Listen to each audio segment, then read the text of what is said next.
In already turbulent political times, the recent events in the U.S. feel even more unsettling. What lies ahead and what can Canada do about it? Ian Bremmer is founder and president of GZERO Media. Ian, thanks for being with us. Sure, of course, madam. So you had said that political instability in the U.S. is one of the big risks of this year. I still have to ask you for your take how off guard you were caught by the events as they're unfolding, this level of political violence. Oh, no. I mean, the surprise is that there's been so little political violence, given how dysfunctional and divided the U.S. political system is. And that's mostly because the Americans do a really good job on security, on homeland security, the Secret Service and the rest. So, I mean, I have to say, if there was one surprise, it was that how flat-footed Secret Service were caught by an amateur. I mean, this was someone who, had an open shot at relatively close in distance with an AR-15 with a scope. I mean, anyone that knew anything about weapons, president would be dead. So that was a little surprising. But you do know, Amanda, that Americans have more guns per capita than any country in the world but Yemen. And Yemen has a civil war, so they need those guns, actually. For the U.S., it's basically for sport and for politics. And that is, of course, a big part of the problem.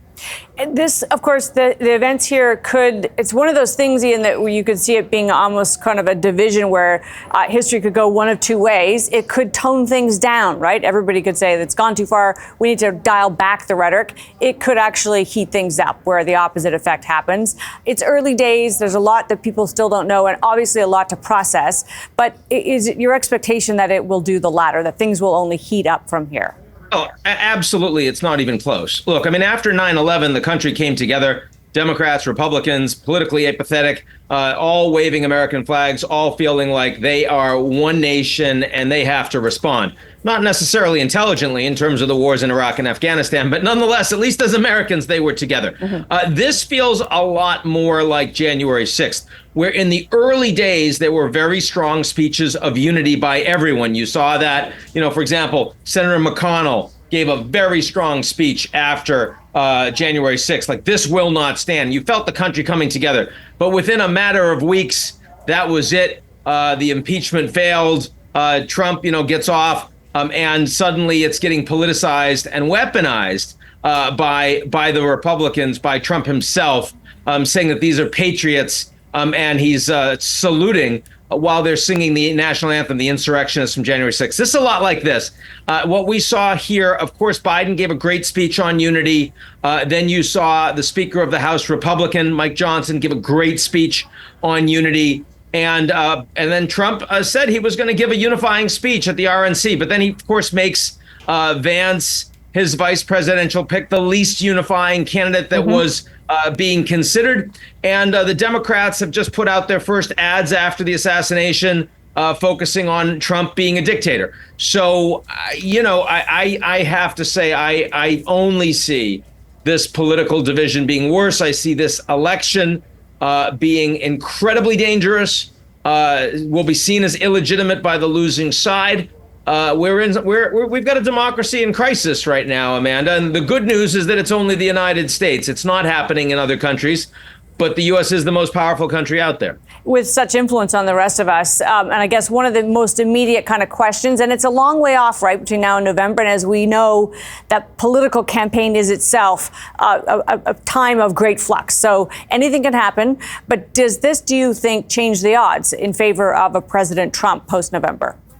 Oh, without any question. When you see Trump get shot and then rise like Lazarus with his right fist up and shouting, fight. I mean, the level of resolve was incredible. I mean, I have friends writing me saying it looked like Iwo Jima, that iconic photo of him with the Secret Service all over him and the American flag framed right behind him. I think that I don't care who you're voting for. That is the iconic image of the election, and it will create a greater enthusiasm gap. A lot more Trump people will vote, where people have been saying Biden should leave because Biden is too old to be running. Look, Trump's too old to be running too, but after what he just put on display, there's a very big difference. You'll remember, I mean, Biden had an absolutely abysmal debate just 2 weeks ago. It feels like years now.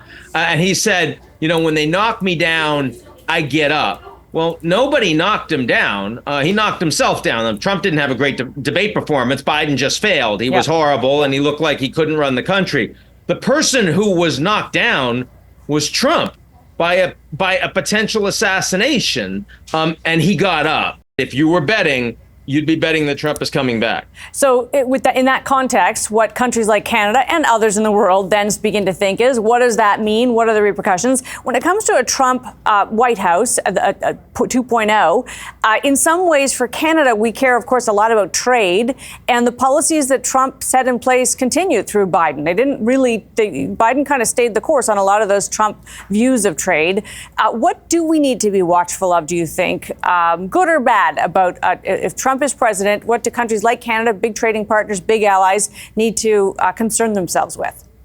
Well, Lighthizer is very important here. He's from Ohio. So's J.D. Vance. They're very close. Lighthizer was pushing for Vance to be the VP. It's more likely now that he becomes Secretary of Treasury in the Trump administration. That means he's driving trade. He's the one talking about 10% tariffs across the board. Globally, also 60% on China. Were that to be implemented, it would be a huge problem for the Canadians, right? It would have major trade backlash impact on the Canadian economy. Having said that, Lighthizer is also the guy that was point on negotiating USMCA, and there was a lot of Sturm und Drang, but ultimately it got done, and that's a big positive deal for the Canadians. And this is not someone that wants USMCA to fall apart during the upcoming review period in 2026. So I'd be more worried about the U.S. incoming hard line with China and the impact on Canada. I'd be less worried about USMCA. I would certainly be very favorably disposed towards fossil fuels and more willingness to support pipelines, related infrastructure, drilling, engagement with the Canadians, Alaska on that front. That would be very positive. I'd be quite negative on Trump's willingness to pursue standardization of regs broadly with American allies. Also, in terms of climate change, everything Biden's been pushing, Trump's going to be rolling back. So bottom line, Ian, do you think people need to fear a Trump presidency, or can we, allay some of those fears? I think people need to fear an American democracy in crisis. 75% of Americans believe that democracy is in danger as a result of this election. 75%, but they don't agree on why. And so what we're talking about is more social instability, more violence, and more erosion of U.S. political institutions. Now, Canada can't do anything about that. Right. And Canada's most important partner in the world by a long margin is the United States. But long term, Canada needs not just a strong military and a vibrant U.S. economy, it also needs a functional U.S. democracy. And that doesn't look very good right now. Ian, thanks so much for your time. Appreciate it. Sure, a minute. Ian Bremmer is president and founder of GZERO Media. Still ahead, as Canada ups its spending on defense, there could be unexpected dividends. That's coming up. But first, the CEO of renowned British clothier Burberry became fashion roadkill after the company's recent dip in sales, down 21% in the spring quarter. Incoming CEO Joshua Schulman has a tall order: revive a flagging brand amidst a global slump in luxury goods sales. It's a stormy setup for the former CEO Michael Kors, but at least he'll know where to get a good trench coat. We're back after this.